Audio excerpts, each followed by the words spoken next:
should put on this topic. There you go.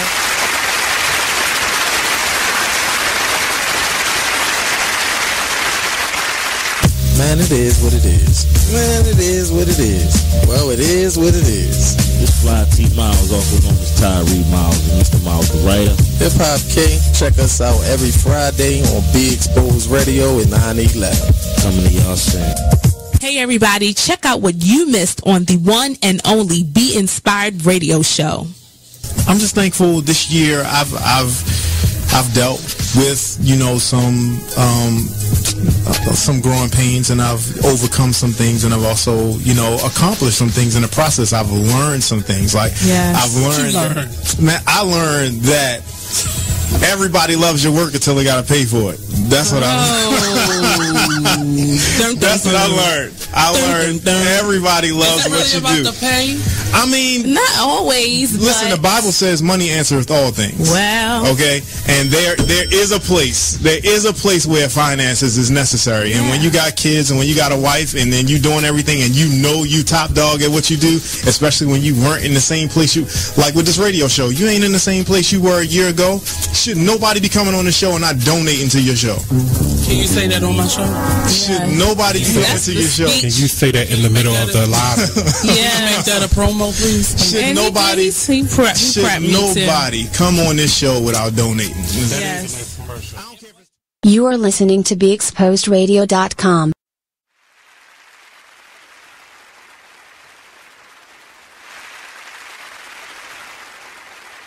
What's up, everybody? Welcome to the Black Bottom Man Radio Show. I'm your boy, Brother Mike, and I'm dark skinned, so I need a little lotion on my hands. True that. Knock this ash off. So what's up, fam? How's everybody doing? Pretty good. So again, welcome everybody to the Black Bottom Man Radio Show. I'm your host, Brother Mike, and we are here with my guests. First, we'll start with Mr. Jason G. How you doing, Jason? Hi, everybody. What's going on with you, brother?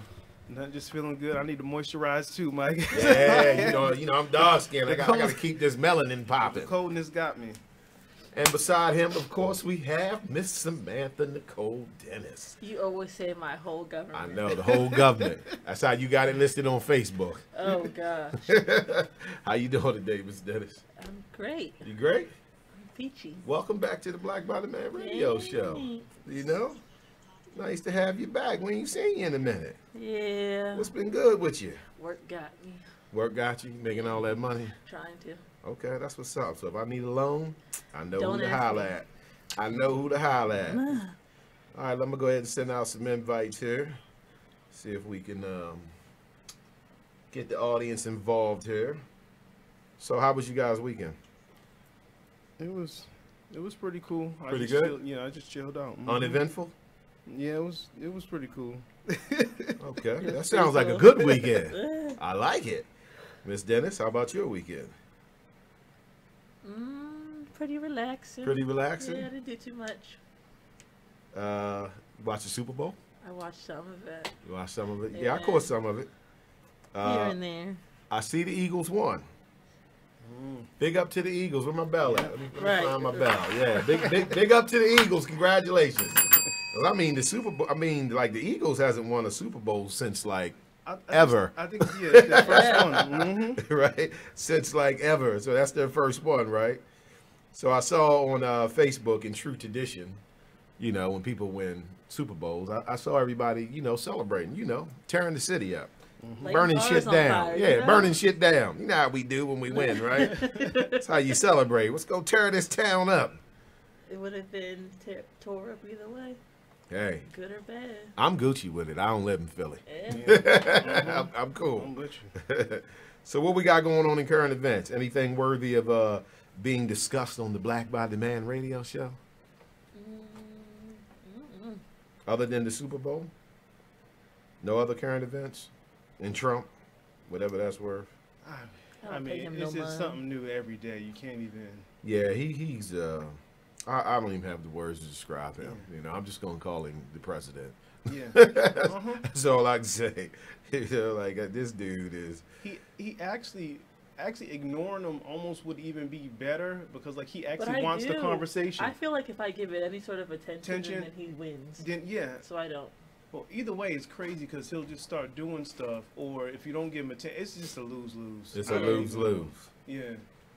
All right, so for everybody that's just tuning in, today's show is part 2 of a 2-part series that we did on relationships. So, to recap, part 1 was on the 7 mindsets that hinder black men from relationship success. Now, Miss Dennis, I know you wasn't here for this particular show. But I watched it. I'm sure you watched it, right? I watched it. So, any thoughts on that? Let me go over some of the names again of these dudes. Yeah, do that because I definitely had something to say about it. So we had Resentful Reggie. Mm-hmm. Now, Resentful Reggie gives rise to Bitter Barbara. So we're going to talk about Bitter Barbara today, right? Mm-hmm. We had Important Ichabod. Mm-hmm. And we had Baggage Brian. Mm-hmm. Mommy's Melvin. Mm-hmm. Let's see what else. It was a couple more. You gotta love these names. Fielding Freddie, Dumb Darnell, and Preaching Paul. So these was the 7 mindsets of men that this woman was basically saying you need to avoid these guys. But, you know, we kind of felt like Important Ichabod is out here winning. You know, even though she had him posted up as like, you know, stay away from this dude. But I don't know. Jason felt like he was winning. Yeah, I felt like that's what women, right, in their mind when they do their list. Mm-hmm. He's handsome. He's got a great job. He's got that money. Right? He can fly everywhere. He's a gentleman. I mean, he will cheat on you by tomorrow. What I'm trying to say, you just got to know what you're signing up for. Gotta know what you signed up for. Yeah, because, like, women, after they get jaded by him, I think, want to move on from. Once they've experienced all the fun stuff, then they go, well, I don't really like it. Like, once they experience that he's not going to allow them to lock him down. Right. Yeah, mm-hmm. It's like, now I love him. I want him to chill out and just be mine. Mm-hmm. But Ichabod's too important. He can't be changed. He's too important. You can't lock Ichabod down. So what about Resentful Reggie? That was the first one. I'll read it for you, the recap for you, right? So she said, Resentful Reggie helps give rise to Bitter Barbara. This man is disenfranchised. He's been deeply hurt by a woman and consequently blames the other woman for the pain. Reggie is still holding the grudge from his first love that broke his heart and just won't let go and give another woman a chance to have his heart. Any experience with Resentful Reggie? Yes. Yeah? So you felt like, you know, you dealt with a guy that was like that. He was, you know what I mean, because of what hurt he had been through with another woman and, you know. You too young for that. You sure? No, I have. I can apply it here and there. You can apply it here and there? Now, Important Ichabod, as much as we thought he was winning, we don't really know anybody offhand that fits it. Because Important Ichabod got a lot of money. Yeah. Got a lot so of you got to money. be in his tax bracket. Right, you got to be in his tax bracket, He's right? in Dubai right now. In order for him to dog you out, you got to be in his tax bracket. What about Baggage Brian, though? So Baggage Brian is always trying to drop his bags off at someone's doorstep. He has baby mama and baby mama drama. Wherever he treads, you can smell the stench of a hood brother who just can't let go. Just the guy who always drives his woman car because he doesn't have one and wants to flip his baby mama's taxes. Everybody got a cousin or a homeboy like that. Baggage no Brian. way. Or you even have a female cousin who's dating a guy like that. Right. Yeah, that's... I think Baggage Brian is pretty in abundance. Yeah, he's in abundance. Want no Baggage Brian. Baggage Brian, you don't want nobody sitting in your apartment playing No. PlayStation all day, smoking weed. Baggage Brian got his boys over. Baggage Brian got game though. He stay fresh. He do. Yeah, he got you game. know, He got game. Nobody ever know he don't have a job. Keep them J's on. That's it. Baggage Don't Brian. got a car. Yeah, he flip a little bit of herb here and there. You know, that's Baggage Brian. All right. So what about Mommy's Melvin? That's pretty self-explanatory. It's Mommy's boy. Right. You know, no Mommy's boys. Experience with any Mommy's boys? I know a couple of them. I know. I had a conversation with a woman, and she was telling me why she couldn't date a particular guy because how attached she was to how he was attached to his mother. Like he was even moving his mother into the house, even though there was nothing wrong with her, and like on the same floor as him and his wife. Who wants to deal with that? Oh, wow. Yeah, and the mother helps make decisions. Yeah, that was really interesting conversation because my mother wouldn't even allow it anyways because she's one of them tough ones. She was no way she Right, she'd right. have be all up under me or me under her. So Yeah, my mother wouldn't even attempt to invade in that. She knows how I feel Yeah. about that. You get what I mean? Like she'd be like, I ain't got nothing to do with that. He don't want me involved in that, not at all. And you know, I grew up with, you know, my mother being the single parent in the home. And I love my mother to death. But honestly, any woman that I'm dealing with, if you remind me of my mother in certain qualities, oh, I'm done with you. I'm done. I'm just saying, you know, the qualities I wasn't happy with. You got to understand, you know, my mother was a single woman, just like a lot of black women. So her mindset towards men is a certain way. Right. So that's what I'm referring to. That- You know, if you have that mindset, like I knew my mother had, at least when she was younger, oh no, this ain't gonna work. that one, the mommy one, I think that might be the worst one. It's a bad one for sure. And the reason I say that because I've talked to women to where they've even met the mama's boy who has everything together, It's just that and one she'll thing. still deal with baggage Brian before she'll deal with the mommy's boy. Because she'll never come first. Yeah, I've seen the guy had every education, everything, money, won't deal with the mommy's boy. You know, I can't say I blame him on that. You Yeah. know what I mean? Because that's a bit much. I know dudes. I've heard some stories. You know, and sometimes it's the opposite. You know what I mean? Like what I mean is sometimes you can get involved with a woman who her mother can't stay out y'all business. You understand what I'm saying? You know, sometimes you get involved with a woman, you know, and it's like her mom's involved in everything. Always got something to say, always got comments to make, and all negative, nothing good. You know, and then constantly trying to find something on that dude. Can't wait to be like, I need to talk to you. Yeah, because I finally found out. Mom, we've been together 7 years. I know, but I found something out you need to know about. Yeah, you know, trying hard to ruin that. So let me ask you this, Samantha. As a young lady, do you think that sometimes mothers can become jealous of like the daughter's success in their relationship and like try to sabotage it because she hasn't had that, doesn't have that?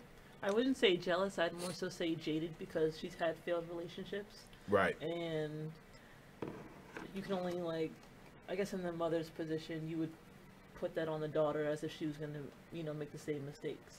So she's trying to prevent her daughter from going through the same thing. Oh, Floyd Prestbury, I see your comment, Floyd. Floyd put, wow, mama will never take a back seat. I hear that, Floyd. So, Floyd, are you saying that you mommy's Melvin? I mean, let us know, brother. Talk to me. Talk to me, brother. But, yeah, sometimes it's, you know, it's the mother on the woman's side. You know, can't stay out your business, you know, like I've experienced where, you know, the mother thought I was, you know, a good dude. But that's what she had a problem with. It's too good. Something got to be wrong. Yeah, something got to be wrong. Something's got to be wrong, you know, and I'm going to find some dirt on this dude. So she had a problem because you treated her daughter well? Sure. Sometimes they, you know, they look at that like it's a game. Too good to be right. true. It's too good to be true. He's coming off too good. But in all reality, it's just real. You know what I mean? But when you're dealing with, you know, older black woman who ain't experienced that, ain't seen that, so her attachment to it is always think, oh, he gaming you. Yeah, he gaming you one way or another, right? He gaming you. So if you stole a car, spent up a paycheck, and you know, right, drained your bank account, then you would be approved. Be Gucci, Okay. yeah. They approve you. Yeah, they approve you because see now you ain't got nothing no better than what they've ever had. You know, so they approve that, and then tell the daughter, well, just keep working with him. You know what I mean? I think it's some good down there, Eddie, but you come off and you know doing the right thing. That's funny. You know what I mean, and being good, and then they suspect of that. Like it's kind of interesting. But like I said, you know, with black mothers in particular, when you have a lot of black mothers that have had all these negative dealings with men, you kind of understand why they be a little suspect, you know. But if it ain't nothing there, it ain't nothing there. You know what I mean? If it ain't nothing there, it ain't nothing there. And I don't think they always accept that. They're like, I'm going to find something. Start calling up the other kids and what y'all know about him? You know what I mean? All this, it's craziness. Been there, done that, got the T-shirt. Done with that bullshit. Moving on. Moving on. So let's talk about on this recap here. We're going to recap a little bit. What about Fielding Freddie? So Fielding Freddie is, you know, Freddie. They said Freddie creep with every woman that he meet, every damsel in distress he can find. You know, what she said? He doesn't appreciate a good woman. Fielding Freddie's just out to get his life. Give me your thoughts on Fielding Freddie. He a hoe. Is that what he is? He out there getting his life? Yeah. Okay, Fielding Freddie. So is he winning though? It's a temporary win, but Fielding Freddie is usually deceitful because it's Fielding Freddie really telling these women, Tuesday I'm seeing Sarah and Wednesday I'm seeing right. Ichabod can probably do that. Ichabod's that dude. Yeah, Ichabod is that dude. Ichabod got the paper, you know what I mean, the house, the car, all that. I feel okay. I still feel again. This is why we have to go back to Ichabod as winning because Fielding Freddie is like, let's say he's average, but he's just got a little bit of game. If they found out Freddie's doing something, they'll cut him off. Right. But Ichabod can put you on that plane. Yeah. You might deal with it a little longer. Right, yeah, right. Ichabod say, I'm going to fly you out. Let's talk about it. Yeah. You get there, the credit card, the dinner's set up at the 5-star. Then you can run the credit card whenever you want to. Right. I sent over a dress. Yeah. An evening gown for then you you to put start on. talking to your homegirls. I'll have the chauffeur come pick you up. I'm going to give him another chance. Right. You know, She like, how did you know my size? I know everything about you, That's baby. terrible. Send the limousine driver to scoop her up. She come out looking all elegant, get in the car. There's important Ichabod looking at her like, baby, you still mad at me? No. Is the helicopter waiting? Yeah, let's get out of here. That is funny. But, yeah, Fielding Freddie. So, I think Fielding Freddie is a lot of cats. This is the dude that's just getting his life. Mm-hmm. You know, he just, doing what he do. But she was saying the problem with Fielding Freddie is he don't respect women. You know what I mean? So he sees women as being gold diggers and divas and all that type of stuff. He doesn't look at a woman and see a wife or daughter. But yet he's the one who's deceitful and using them, but yet he views them that way. So it's a reflection of himself. Ooh. Fire. Y'all heard that fire? Reflection of himself. Yeah. Okay, Jason, that's what's up. Because he doesn't trust them. Because in reality, when you don't trust people, right? And I know somebody's listening. I'm gonna get pulled on this. You and she laughs. He says that every show. Jason always got people watching. She laughing right now because this conversation is coming up. Right. But I feel like when you don't do that, it's just something within yourself. It has nothing to do with the woman, because every woman isn't bad. That's just do pure numbers. So it could be some insecurities that he's feeling. He's the one himself? being deceitful to everyone, but yet he doesn't trust anyone. Right. How logical is that? Yeah, that's not logical. You got to have somebody you can trust. Yeah, and somebody to love, right? Mm-hmm. You know, he's getting a lot of love. He's getting a lot of love. but is he loving anybody? No. Does he have one where he say, she's really the one, but I just can't stop fielding. But she broke his heart. That's why he acts like that. That's why he got like that. And it could be mama issues there too. It's a wide open range, but there's a lot of issues that could be with Fielding Freddie why he can't commit. So he's a hurt little boy on the inside. Mm-hmm. Oh, he's not a man, because even Ichabod, because the reality with Ichabod, the women know Ichabod got other women. Right.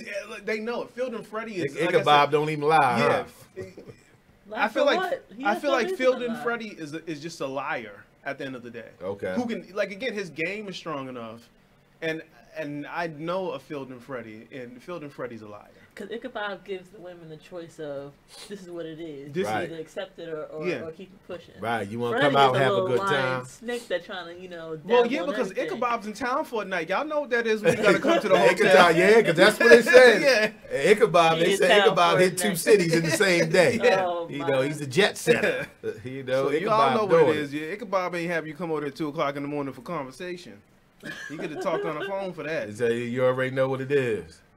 So Fielding Freddie, he's getting his light, but he ain't really winning because he's scared to love, and he's not getting nobody loving him. And maybe? Fielding Freddie, if he isn't already established, can never accomplish any goals. Okay. Managing too many women. Whew.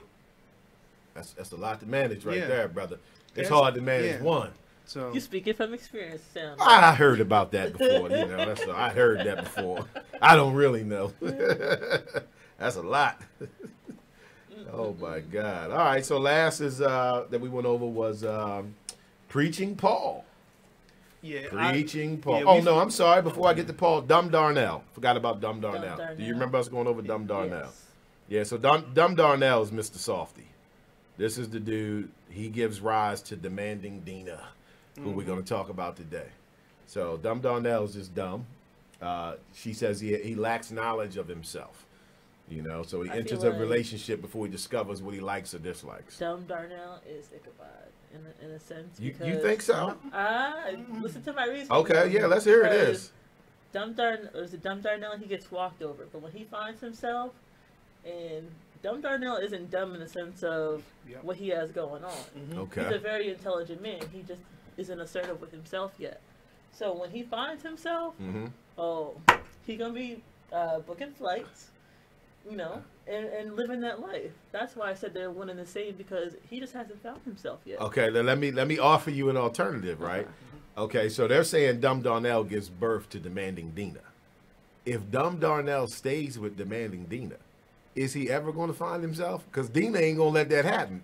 That's if he stays with Dina. Well, according to her, that's who he stays with until she just snatches his soul completely out of him.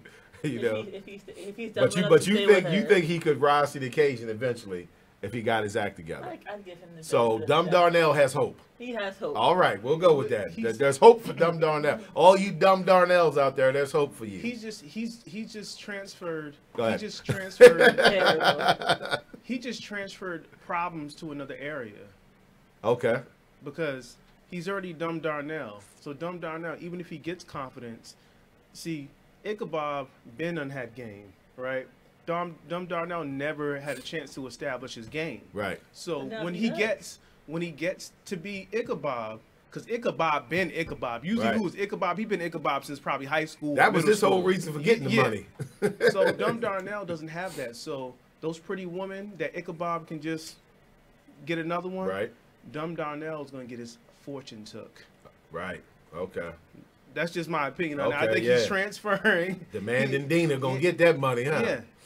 And he's still going to be talking to her, and then she's going to talk sweet to him, and then get that money right back. Yeah, it's kind of hard to expect a lot from anybody with the title Dumb, huh? Yeah, but Dumb Darnell. But he's actually not a bad guy. Yeah, we did discuss he's not that. A bad guy. He actually doesn't appear to be a bad guy. Yeah, he'll come home. He'll do whatever. He's just getting ran by his woman, so nobody will respect him. To be honest with you. Right. He ain't got that backbone. Yeah. Once he get it, he'll be all right. Did he get it? You think he'll get it, though? I think he can. You're very optimistic about Dumb Darnell. I like it. So, get it. Okay. So he'd have to find self-actualization, would take time away from Demanding Dina in order to find himself. And then if he finds himself, does he want to be with Demanding Dina? He shouldn't. I hope he doesn't. That's why he would turn it into a form of Ichabod, because he could, you know. No, Ichabod got that paper though. And Darnell don't. Nah, he got a really. good job. Yeah, he's kind of normal on that timing, but Ichabod got that paper. Ichabod's that dude. Ichabod's my hero. I'm trying He's to be my like hero. Oh, is he there? All right. Well, number 7 was Preaching Paul, and that's pretty self-explanatory. So this is the brother, as she says. He's rigid like righteous Rhonda, and he can quote the scriptures from Genesis to Revelations. However, he can't keep a good woman, because what comes out after a while is that he's a male chauvinist, disillusioned by his belief in being the Alpha and the Omega. And he spends much of his time preaching, to women to get them to, I guess, be a part of his congregation. He believes that every woman should be Eve and submit herself to him or face eternal damnation. Or you going to hell. You going to hell if you don't submit to Preaching Paul. What do you know about Preaching Paul? I find him to be disgusting. Preaching Paul, but in common. You know what I mean? Like, he's around. This dude's because around. you're using scriptures to gain advantage over. It's just right. You know what I mean? And it's a little heavy in the black church. Yeah. You know what I mean? Like nobody in a black church is surprised if they find out bishop or pastor doing something. He still wants his behavior is still of the bad guy, right? Mm-hmm. But it's just disguised through God. Right. So which is wild. Horrible. Yeah. So he's horrible. Yeah. Using the scriptures. I don't even want to be cool with a dude like if I see that dude preaching Paul, I just want to go the other direction. I just give him a little head nod like and just move on. Does his game work? Yes, absolutely. Miss Dennis? Yes. Okay, I think it does too. So we agree his game works. If he's going to church, you know what kind of woman he gonna find in church. Oh yeah. You know, he plotted. Oh yeah. And the funny thing is, even when they catch him cheating, they'll forgive him.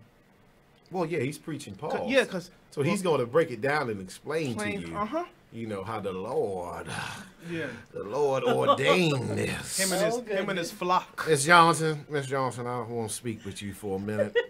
You know, the Lord spoke to me this morning. You know, he gonna justify it. You know what I mean? Mm-hmm. He gonna justify all of it. Yeah, I think he's the saddest of all of them. Mm-hmm. Yeah, because he's using some shit that's out of bounds. You know what I'm saying? Like, you know, Dumb Darnell, Important Ichabod, Field and Freddie. Yeah. They still in boundaries. Mm-hmm. Yeah. Preaching Paul, nah, he's out of bounds. You out of bounds, bro. You out of bounds. Like, but it's so sad because, you know, what he's using, you know, the Bible, that's been the greatest weapon against mankind forever. You know, it's like some cartoon type shit to me, where you take something good and you turn it into your evil, use it for your evil purposes. So that's kind of what that cat's doing. Yeah, he's a little out of bounds. Now, how is this brother when he's around other men? This preaching Paul cat. He ain't no preacher then. Well, you know, that's what I was going to tell you. I want to get your take on that. Well, you know, other men see through his bullshit. There we go. See, that's what I wanted to see if you knew. Yeah, they recognize it as. We recognize it. Well, you have the dudes who will be social with him, just say what's up, but they're gonna stay away from him. Right. You have the dude who's straightforward, man. If you don't get the fuck out of here, I ain't dealing with you. You have that guy, and then you have. And then you have Jason Bounce. Yeah, because there's men like that type of like I couldn't even. It depends what type of like mood I'm in, like depending on how bad he is. But I probably would I wouldn't even shake his hand. Me personally. Don't even want that transfer of spirits. But I don't even care if the energy is messed up in the room. I just be like, I'm good. He transferring spirits. Yeah, I find this dude to be a fronter. You know what I mean? Like these dudes put up a big front. These are the dudes in the barbershop. I get them in there, and that's all they act like. You know, it's all about the Lord and God. And I love my wife and. You know, those be the worst ones. Yeah, and you know, and they don't know that you know something somebody already put you down with how this dude get down. You know what I mean? So I just kind of sit there and listen. I chuckle to myself, and I just be thinking, "Be careful, brother. Like you know, that book that you're using is real. You know, absolutely. Be very, very careful." Let me see. Okay, I'm good. All right, so yeah, I just wanted to recap that. You know, for those who missed it, so. Those were the 7 mindsets of men. Resentful Reggie, Important Ichabod, Baggage Brian, Mommy's Melvin, Fielding Freddie, Dumb Darnell, and Preaching Paul. So that was the show. That was part 1. That's your recap. All right. Now for the good stuff. Now for the good stuff. We're going to talk about the ladies a little bit today. We expected to have more than one, you know, woman here today, but that didn't work out. So Samantha, you're gonna have to help us out a little bit with some of these, you know, if that's cool with you. All right, so I'll just go over the 5 mindsets, and then after break we'll get into it. Okay, so the 5 mindsets that hinder black women from relationship success, and this is according to Dr. Ati Jones, love coach, owner of Straightforward Talk. First, you have Bitter Barbara. Then you have Independent Eileen. That'll be a fun one. All right. Then you have Religious Rhonda. Then there's Demanding Dina, which we just spoke on. And then last but not least, Loose Lucy. Loose Lucy. I love these names this woman came up with for these. We're not going to judge her just yet. Just yet, right? We're going to hear about Loose Lucy before we judge her, right? It's all judgment. We're going to hear about her first. All right, so those are the names, and we're going to dive into this after the break. So stay tuned to the Black by the Man radio show, only on the award-winning Be Exposed Radio, and we'll be right back after this break, and we're going to get into this a little bit. Stay tuned. Juicy.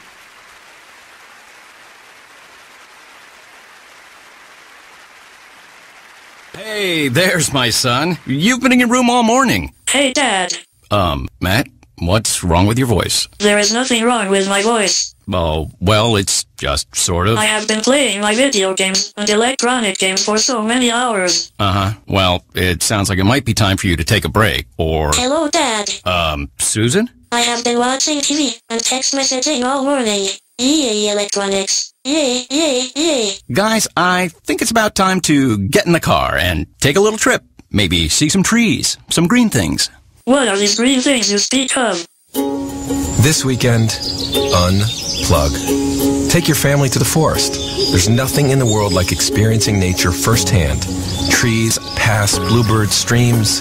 Getting closer to nature can get you closer to your family. To find the forest nearest you, go to discovertheforest.org. Brought to you by the U.S. Forest Service and the Ad Council. Get out to the forest and discover the wonders of nature with your family, just like Blue, Jewel, and the whole Rio flock. Let the kids connect to their roots. It's going to be so much fun. Yeah! Woo-hoo! Let's rock this jungle. Woo! Fresh air. What a glorious morning. Clean water. Woohoo! This is great. And endless surprises. Yo, this is untapped territory. How amazing. Visit discovertheforest.org. Brought to you by the U.S. Forest Service and the Ad Council. So when you get to the corner of Smith and Orchard, you're going to want to take a left. You are not going to. Then what you're going to do is turn onto Marcy Avenue. Just broke up and go past the first 3 lights, and then take the next left. I don't really think she's 5 more happy, blocks, but and you should be who there. am I to judge, right? Park anyway, on the right. That's I'll what see I you heard later last tonight. night. It's hard to concentrate on 2 things at once, like texting and driving. Stop the text, stop the wrecks. How will you stop texting and driving? Tell us at stoptextstoprex.org. Brought to you by the National Highway Traffic Safety Administration and the Ad Council. This message is for all of you sitting in the passenger seat, and apologies if it gets a little uncomfortable, but how does it feel to be at the mercy of someone who thinks a random text is more important than your life? Someone who takes their eyes off the road while speeding along in a 3-ton hunk of steel. Freaky, right? Well, why not just ask them to stop? Or better yet, volunteer to text for them. It might be a little awkward, but believe me, you'll live. Learn more at stoptextstoprex.org. Brought to you by the Ad Council and the National Highway Traffic Safety Administration. You are listening to BeExposedRadio.com. All right, welcome back, everybody, to the Black by the Man radio show. I'm your boy, I'm your host, Brother Mike.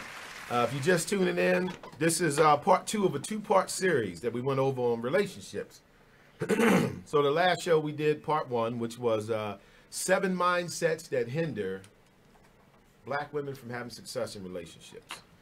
So today, part 2, we're going over black men. We're going over the 5 mindsets that hinder black women from relationship success. And this is by Dr. Atiya K. Jones.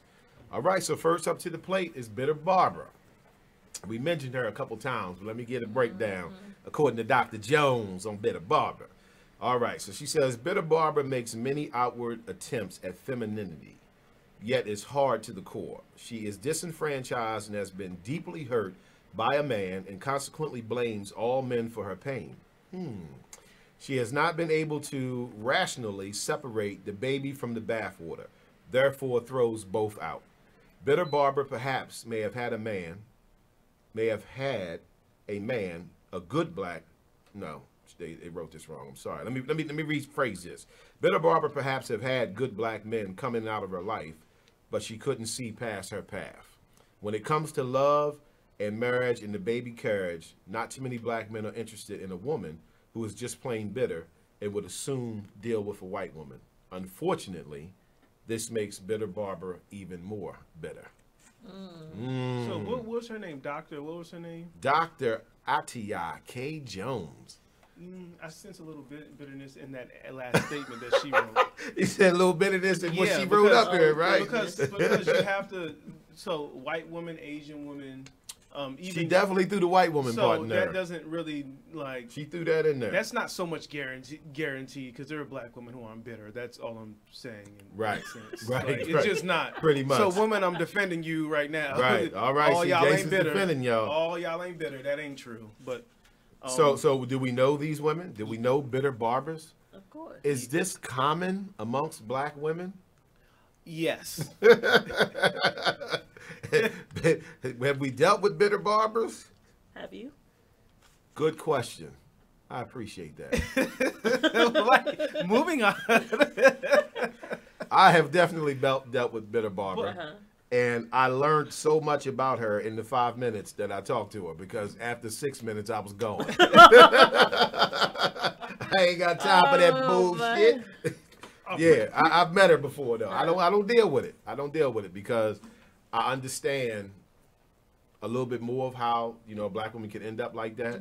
So for me, just me, I have to make a decision if I want to go through this. If I want to go through trying to help get through that bitterness and make it through that, and if she's worthy of that. And I believe that there are women who are worthy of a man saying, I want to help you get past this and do better. It just may not be me. You know who takes advantage of that? Who's that? Preaching Paul. Yeah, that's nice, right? Preaching Paul gonna take advantage of bitter barber. Yeah, we're gonna get through this. We're gonna pray about this. Oh, there you go. No, he did it. Barbara, come on over here. Let me talk to you, Barbara. Let me talk to you. I'm in the context of preaching Paul. Oh yeah, he likes bitter barber. Right. Especially if she's a little, as long as she's a little bit open. Because preaching Paul is the one man that Barbara's not bitter at. Yeah. How about that? He's a God-fearing man. Right. She's not bitter at him. She might be telling her man, you need to be more like Paul. Preaching Paul, like, listen to this right now. I'm like, this is some bullshit. So is this in abundance amongst black women? I think now it is. Because she definitely thinks it is. Right. You know, and I think it is. I think it's a rhyme and a reason for it. You know, and I won't, go down the rabbit hole on that. But for the black women who are of this mindset, there's definitely a reason for that, and society plays a major part in it, the system that we're in. It's designed to produce certain effects, and I believe that's one of the effects. But nonetheless, I'm not, letting them off the hook of the responsibility of who they are. True. But I believe this does exist. So what do you do with bitter barber? I told you what I do. I'm out. I'm gone. Oh, man. That's not going to help the situation, though. You're right, and that's why I said I'm sure there is a man that'd be willing to, it's not me, though. I'm too old. I ain't got the patience no more. I can't be dealing with that. You mad about the world, and, I don't think I can grow with you because I'm not mad. Bitter barber. I got problems like everybody else, but I ain't mad. Bitter barber needs time for reflection. She needs reflection time. You have to leave men alone because if you're just that angry, you got to step away from it. And then she needs to date multiple men at one time and not have sex with them. They get a comparison of what other men are. Okay, all right. Samantha, your thoughts on that? I'm only 26, so I don't know what bitter barber needs to do. The only reason I say 26, that, you ain't met too many bitter barbers, I right? met too many because the reason I say that, she'll put too much weight into one man because she'll say, well, he's similar to him, and but if she just dates, she'll be able to see the range of men and be like, well, Tony isn't that bad. Right. And then maybe Marcus is the one. I got to get him out of here because he's too much like she has no point of reference. Right. So she needs to actually go and date and see what a good man is. And see what that is. Right. But she can't. The key is she can't jump in and have sex. Okay. All right. She's not ready for that anyways. But that's gonna make it worse, huh? Yeah. Because now she'll say that she was emotions. used, or it's gonna be not. It's not. Okay. All right. Yeah, I think bitter barber is in abundance. As a man, I think when you get involved with, a woman, you got to establish who you are. Because she's sure enough going to try to establish who she is. So if I establish that, I'm not going to tolerate this bitterness, I'm not going to deal with this emotional roller coaster that you want to take me on every other day, so we either going to try to work this out or this just ain't going to work at all, But like I said, when you get a certain age, it's going to be a lot of guys that's not even going to deal with bitter barber. Yeah. She probably needs Dumb Darnell Or, you know, to help her, you know, get through this. Or she needs to use that Care First Blue Shield and go pay the $40 copay and see a therapist. And see if that. Well, hey, that's the. You know what? We're gonna go to break on that note. That's a good point because mental health is important. You know what I mean? That's a good point. All right, stay tuned. Black Body Man Radio Show. We're gonna talk about Bitter Barbara and how I don't know her. We'll be back. You didn't say it's about. Hey everybody, check out what you missed on the one and only Be Inspired Radio Show. Now here's one little speech I'm going to give you before I get into the next article. Here's what I want to tell you. Still, but fear is big business. Fear is big business. I'm not telling you not to be alarmed by what you're seeing. I'm not telling you not to be concerned. What I'm saying is not to buy into the notion that we should be afraid. You should be informed. You should be aware. You should start educating yourself about some things. I don't have the solutions. I don't have the answer. I wish I could say that if you did X, Y, and Z, you might not get shot by the police. I wish I could tell you that, but I can't. But what I can say is just start making yourself aware of what's going on, but don't be so consumed by what you're seeing that you become afraid, that you don't want to go out. Or you become numb. That's a good point, Nate. Nate said, or you become numb to it, like you just don't care. So we need you to just continue to be in touch with what's going on, but educate your family, talk to your sons, talk to your daughters, because it's not just limited to men. We know from Sandra Bland, she was a young woman who was killed. And we don't want to say, we don't know all the details behind what happened. No. The fact is that person's life still matters. They still have rights. They should not just be killed dead before they even get a trial. Okay, that's the point. They deserve a trial at least, but they can't even make it to the jail cell to get a trial to be tried. They're being killed even before arrest. Terrible. So that's my soapbox. Tune in to Be Inspired every Wednesday live at 7 p.m. right here on BeExposedRadio.com. You are listening to BeExposedRadio.com, the home of Talk Lately with Monty, every Tuesday at 7 p.m. You are now listening to Just a Bit Outside, the sports radio show at BeExposedRadio.com. Come join us every Monday night from 8 to 10 p.m. on YouTube, Facebook, or at BeExposedRadio.com. So we had a lot of things going on. Mother's Day, Major League Baseball, pink bats, pink outfits. Yeah. They certainly did the mothers good. They don't show them justice. Like Jimmy said, the pink bats, cleats, all types of pink highlights in the major leagues. The Orioles were swept by the Kansas City Royals. Wah, wah. The Kansas City Royals. You are listening to BeExposedRadio.com. All right, we are back. All right, welcome back to the show, everyone. We are here going over the 5 mindsets to hinder black women from relationship success. So we was talking about Bitter Barbara. Bitter Barbara. I think this does fit a lot of black women. So let's talk about the bitterness. Where is it coming from? She hurt. She's hurt. Somebody broke her heart. Somebody broke her heart. Okay. So that's pretty obvious, right? Mm-hmm. That, some bitterness is coming from there. But let's talk about how much of this bitterness is coming from her mother.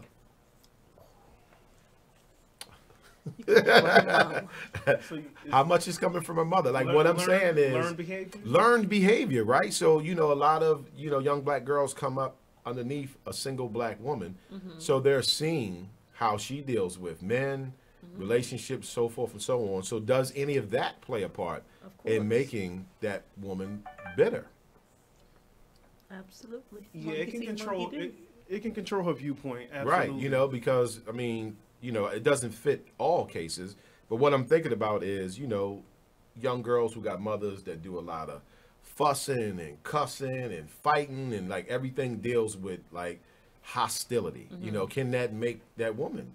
And then whenever she hears her mother speak about men, it's always, they ain't no good, and your daddy ain't no good. Mm-hmm. Does that play a part in making, creating Bitter Barbara? Yeah, but also... Because that mindset, right? Imagine that mindset, and then she becomes an adult and experiences her first hurt. And it's like, this is what my mother was talking about. Y'all ain't no good. You get what I'm saying? Mm-hmm. Does that play a part? Yeah, but and also people, a coping mechanism is poor because you're not mostly everyone has been hurt by a relationship, so your experience isn't that unique. Right, that's the people other need part. To, like, right, yeah, right. We've all been hurt. Yeah, you put too much weight into that. So why can another person get through it and another person can't? Right. Because you really don't have a coping mechanism either. Mm-hmm. And the mother, a lot of times, doesn't sit down and talk to the daughter and say, hey, you know, you can have this boyfriend and that's great, but if it doesn't work out, you may experience some pain. Right. But that's okay. You can move on. That simple conversation right there, people don't have. Okay. So okay. I think it's that end of the world. And then you gotta be responsible for the partner that you picked. Really, too. Right. True. Like if you keep on picking bad partners, it's really you. That's a good point. That's a good point. And that now, do black women have a history of picking bad partners? Oh, yes. I mean, I'm asking for a friend. Oh, my. I don't really know. Do they pick bad partners? Yes. Standards a little off? I mean, when you're constantly, I guess, flooded with the ideas of what the society man produces. Then you have this rugged guy in the streets that, you know, is exciting. You like, that's my dude right there, right? Who's going to destroy your whole life? Baggage Brown. Huh? Baggage Brown. To sit at home and be with, you know. So at 25, Baggage Brown had it going on. You know, and at 35, he was a loser. Yeah.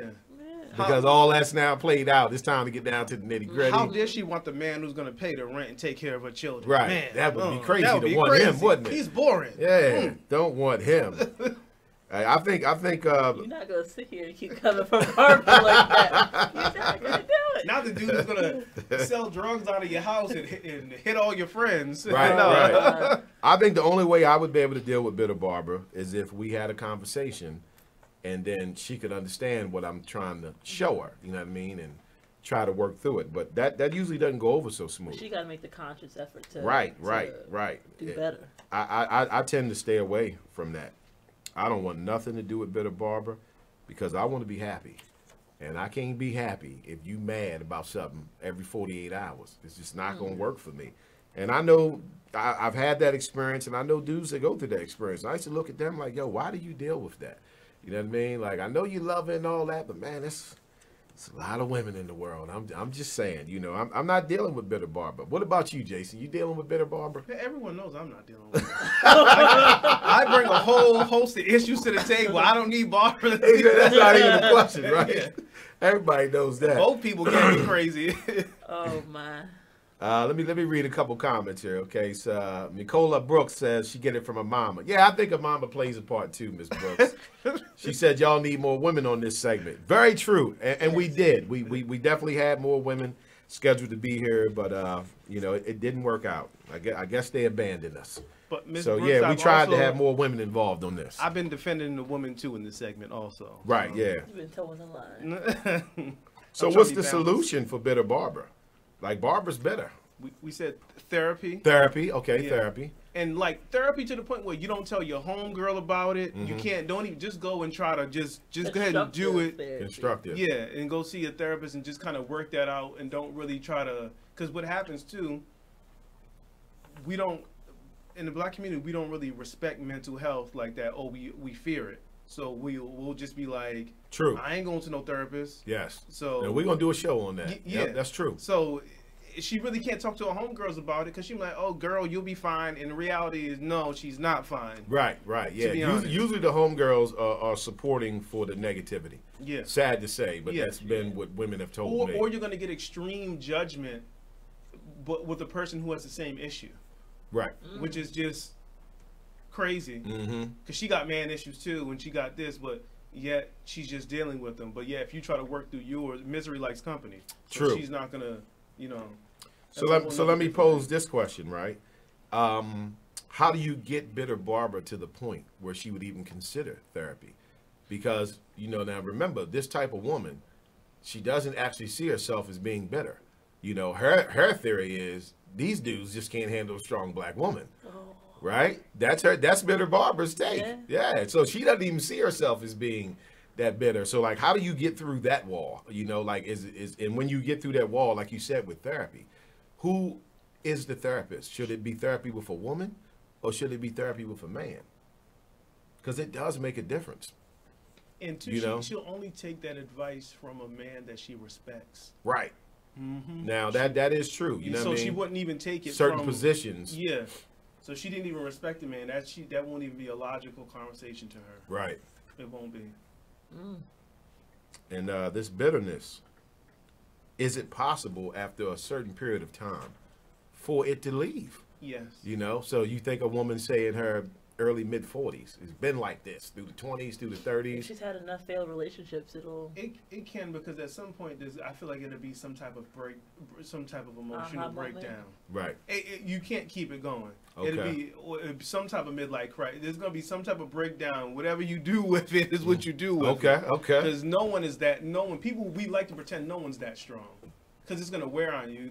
Or you'll be able to. You know how some people you can see the hurt on their face. Yes. She'll just be looking crazy. So now you said if she's had enough failed relationships, right, that you believe what? That she would more so look to herself to see what the issue was, because you can only go through so many relationships and have the same issues where you start to realize that it's not them. You're the common denominator in all those relationships. Okay, well let me play the devil's advocate here. I personally have never met a black woman who has taken responsibility for her relationship. Right. Every black woman that I know, whatever part of that relationship didn't work, they say that was dude, wasn't me. I wish. So how does Barbara get to the point where she even accepts that she plays a part in it? Because I mean, I'm just keeping it real. Like black women don't say the relationship didn't work because of me. It's always the dude. If we had the shots fired sound effect, it'd be going off because they coming for you, buddy. Shots fired. I'm just saying, you know, I've never seen that, and I'm being dead ass right now. Like I've never talked to a black woman who wasn't in a relationship anymore, whether it was one relationship she was speaking on or 6 of them, who said, no, it was my fault because I did this. I've never seen that. And that's not a woman that's ready for change. Well, you're talking about a lot of black women.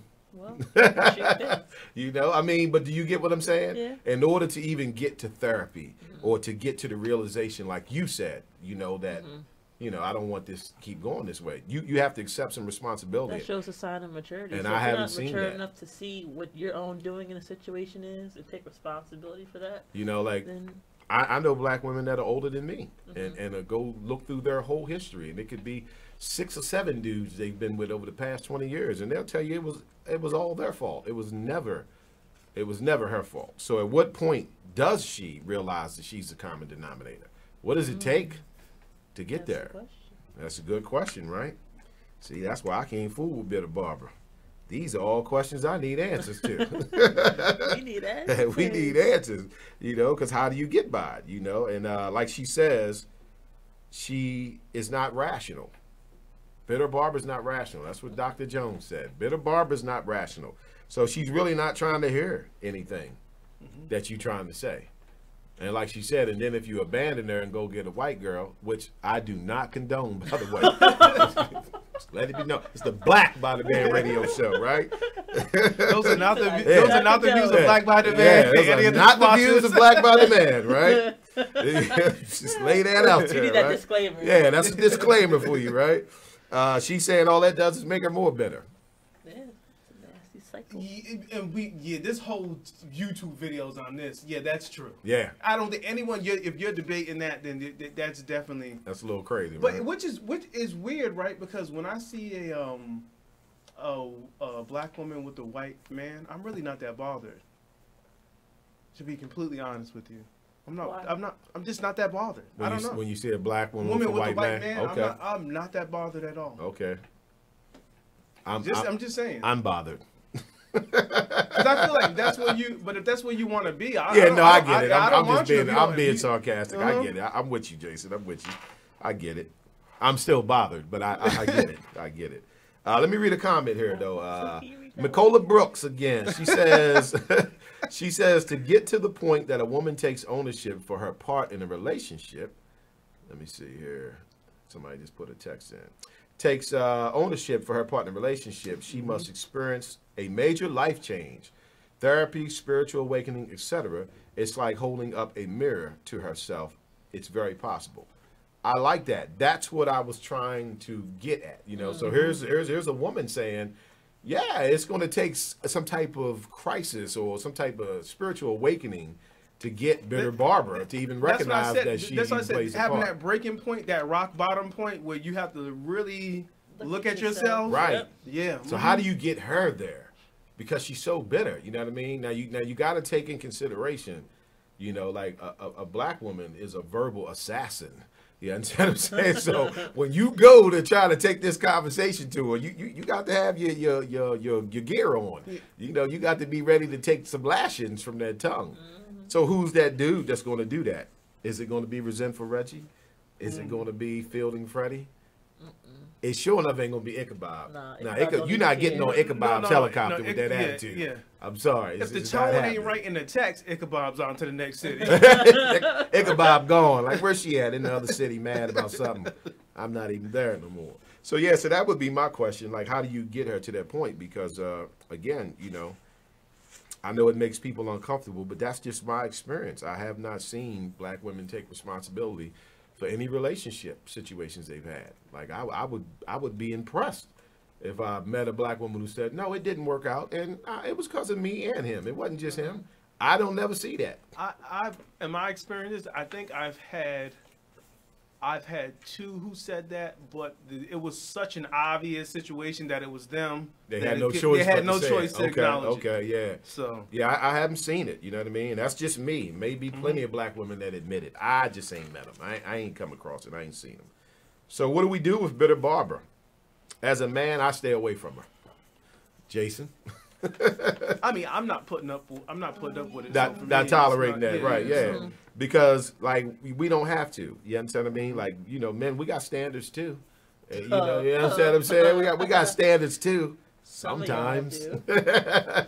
Sometimes. So yeah, I don't have a problem with any brother that says, no, I'm not dealing with Bitter Barbara. Like, yes, there's a man out there that would work with her and help get her through it, but I guess, you know, if you're not that dude, you're not that dude. But you know, that's true, because women don't want to deal with Resentful Reggie. Like, right, exactly. Miss Brooks, I appreciate you participating today. She just put up another comment. So she says she has to get there herself. She has to have a lot to lose in order to want to help. If she isn't in a good space mentally to begin with, she will not be receptive to any help a man tries to give her. See, that's the point that I'm making. So it takes a special dude to want to work through that. And I get it, because love can make you work through that. He may see something in her that supersedes, you know, this bitterness. In her that she don't even right, that the rest of us not seeing. So, okay, so that's cool. Definitely appreciate the comments, Miss Brooks. We need more input from black women on this, and we definitely appreciate it. All right, well, let's take another break, and we'll be back. Black by the Man Radio Show. Stay tuned.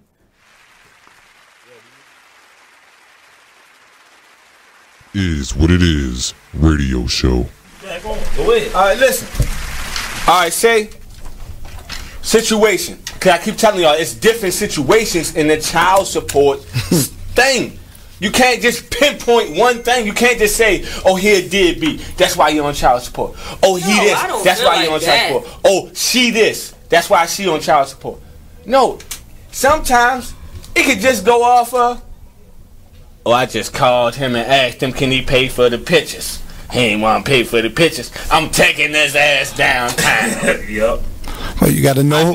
Know who you dating. Hold up. You just like I just called her and asked, could she just get Junior some shoes? She couldn't even get him no church shoes. I'm taking her ass downtown.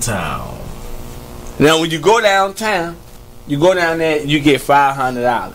Right. Now you mad because you get $500. And now you really ain't getting no shoes for Junior or Lord CC because you're getting $500 now. Right. Yeah, but you gotta remember, if you're a good father or a good mother, and you're paying child support, right? You still gonna go ahead and do all that because hold up. It's just what it is. Hold on, and that's another situation. Right. But you know what that creates? Now when we at the party, mommy and daddy ain't even down there speaking to each other. Cause daddy done paid for the party, and he done came out of pocket this month with $600. Right, that's your child. Be mad. Listen. He shouldn't be mad, but he also has another child with his wife. That's on him. Okay, go ahead. He got another child with his wife. Okay. Right. And you're with taking his wife and you're taking away from them. And they taking away and you're taking away from Well, he should have kept it in his pants. Exactly. Should have kept it in his pants. Stop complaining. Stop complaining. Stop complaining. You on some whole, he on some whole other shit over here. He on some whole other shit. I'm gonna tell him.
You know, when you look at the way other groups do with their children, like black people, our main concern seems to always be making sure they play football. And I like football like the next person, but the reality is, statistically... You are listening to BeExposedRadio.com. All right, welcome back, everyone, to the Black by the Man radio show. So let's move on. So I think we talked enough about Bitter Barbara, because right now Bitter Barbara's listening and she's getting mad. So let's move on, since we don't keep making her mad. All right, so her next one is Independent Eileen. Independent Eileen. So she says Independent Eileen doesn't need a man to take care of her. She has her own car, decent high-paying job, can move the refrigerator and furniture or pay someone to do it for. Independent Eileen brings home the bacon and fries it up in the pan, and really only needs a man to help her get her rocks off. And then again, she doesn't even need a man for that, because she has a battery-operated man in the replacement drawer. Independent Eileen has the attitude that black men are intimidated by a strong black woman. Yet she doesn't get that an authentic, strong black woman recognizes that first and foremost, she needs a man. Right. Second, understands the power of synergy in her relationship with her man, and is learning to master the art and science of keeping her house. What Independent Eileen fails to understand is that when men think in terms of fun and play, she will fit the bill, mainly because she can foot the bill. However, she is thrown off her square when men look for wife material, and she is put to the side. Independent Eileen projects herself as above a need of a man, yet a real man needs to be needed by his woman, and is willing to man up and not be interested in Independent Eileen wearing the pants he was meant to wear, or being depowered or handicapped by a woman feeling the need to compete or step into his role as a man. Woo! Woo woo! Independent Eileen. I know a whole shitload of these. I know a whole shitload of these. You understand me? Yeah, I know a bunch of these. Whole bunch of these. So let's talk about this. What's going on here with Independent Eileen? What is going on that has caused her to believe that her money means she don't need a man? Like that, like how did that happen? You know what I mean? That, like that's trying to put the circle in the square box. That doesn't fit. You know what I mean? It's right. Two totally separate things. She's sitting with her glass of Pinot Grigio on her couch, her nice modern couch, and her flat screen, crying. Right. and then getting out there and acting like it's like she's fine. Right. She's not nowhere near happy. Yeah, see, I think independent Eileen, excuse me, I think she does good until she's into her 40s. And then starts realizing That she alone. that she's alone. That she's alone. So what happens? What brings her to this point? Because the reality is having an education or a high-paying job should not, determine your your relationship with a man, with other human beings. Yeah, because that's good. Because, Let's get it. We're taught education, money, but social and relationships are just as important. They're equally as important. It's not even more because she lacked that. Even with all that, she's still unhappy. Yes. Oh, ain't no good men out there. There are good men out there, and where you're looking, because again, you want to be. You're not allowed to be in your feminine because you view money as masculine. We're not saying mess with a guy who has nothing. Again, because when people say that, you're going to the extreme end of the spectrum. But are you gonna just not be happy because you make 80 and he makes 45? Right. I mean, really? But he treats you well? Right. And he loves you? Independent Eileen ain't gonna be happy with that. Miss Brooks commented on it. She's going off today. Yeah, first she said, "Oh goodness, independent Eileen sounds like me." That is funny, Miss Brooks. No comment. Then she says, "I don't think her money means she doesn't need a man. Her money is her feeble attempt to comfort herself for not having a man." Now that's coming from a woman. I definitely agree with that. Independent Eileen goes back to what I said at the end of the first part of the series. So I'll recap that, right?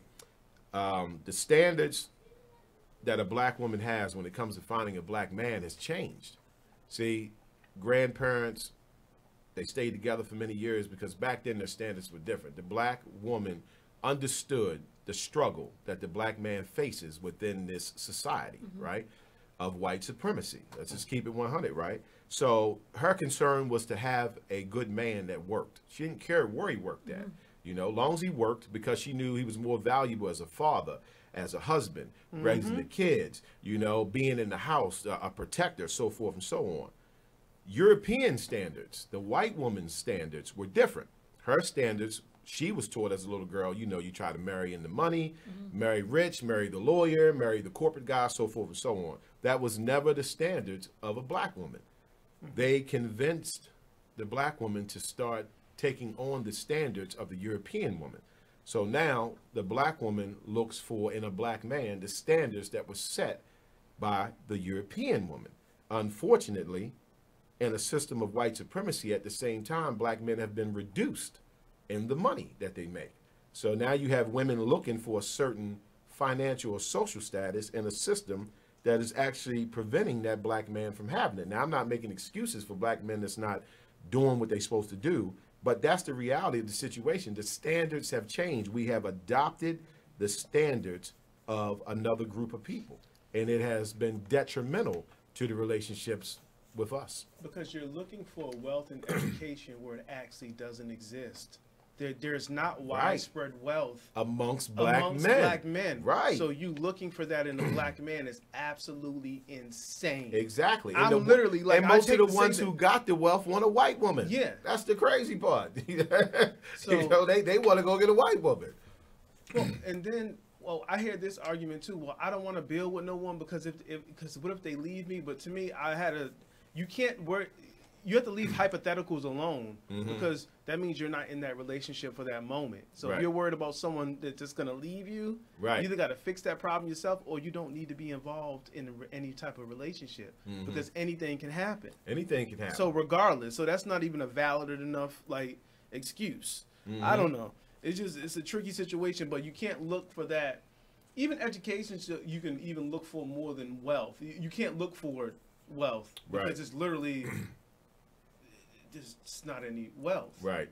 Yeah. I don't even know what else to say. No. I get exactly what you're saying. And again, there's our successful black people. We're talking about just on a mass level, on a mass scale. And it's a shame you have to say that because that is what people are going to say. Yeah. Oh, it's a bunch of black men out there that make money. Yeah, we understand that, but they're in the minority. So you're looking for the minority and you're passing over a lot of men who may not make those six figures, but they're good men. Mhm. And I think this is part of independent Eileen's problem because, again, the system that we're in, she's been bombarded with a reality from television to her school education to social media that her man should have a certain type of status. And that's not always the case. But look, we got to go to break. So when we come back, we're going to dive further into independent Eileen. Stay tuned. Black by the Man radio show only on the award-winning Be Exposed Radio. We'll be back.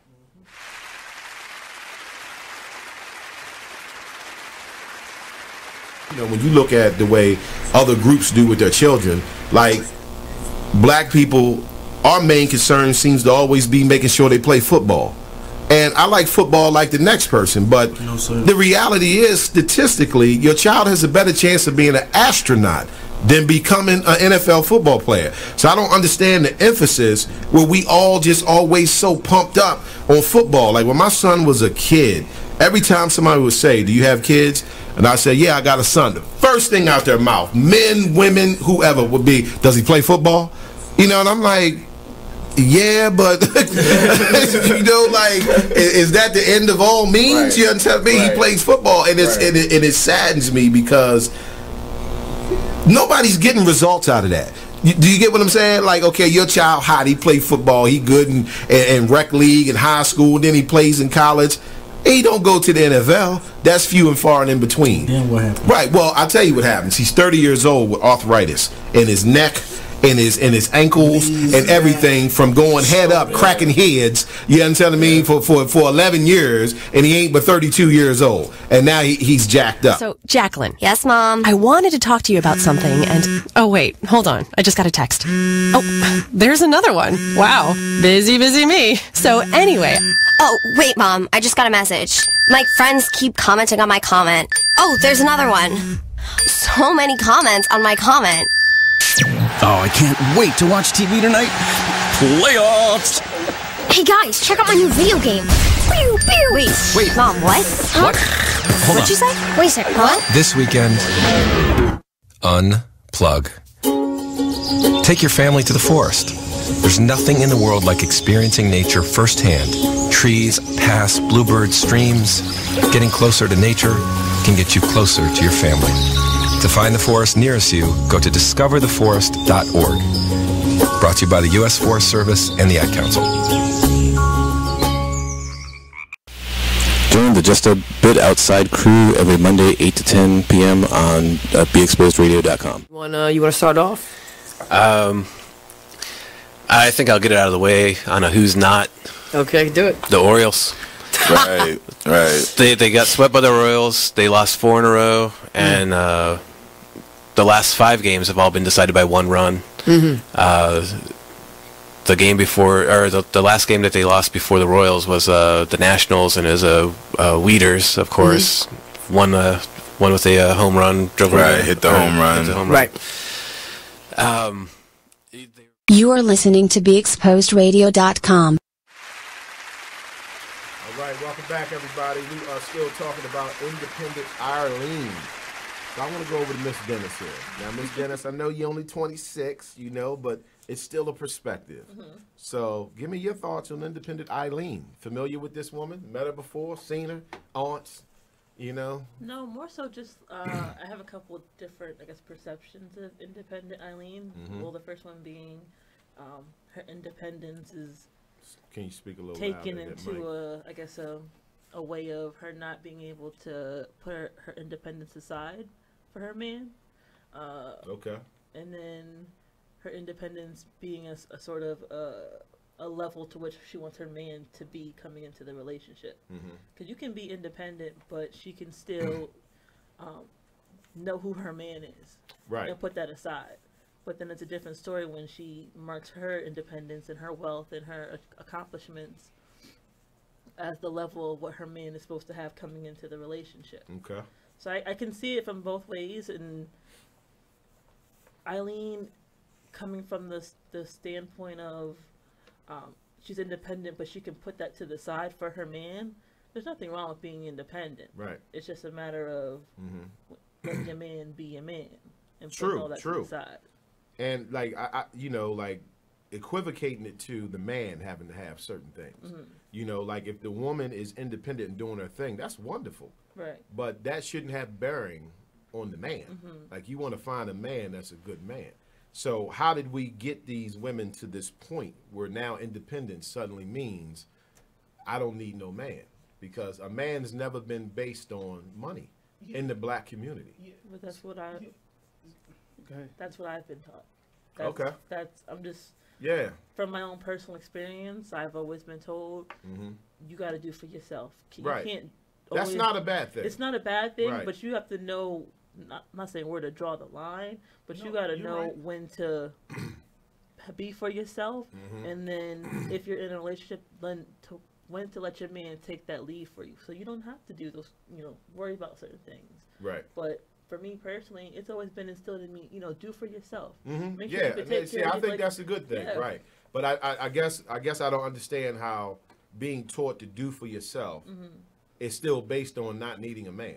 You get what I'm saying? Like that's like the extra add-on. Like you should be being taught to do good for yourself, for you, not to say because it'll get you in a position where you don't need a man, right? Yeah. So you see, they added that little extra, and I'm saying that didn't come from us. Right. Yeah. So I actually want a woman who's educated. I want right. one who Right. Works. I want one We're who not has against a, this. a Right. job. And so that's actually not the problem. Right.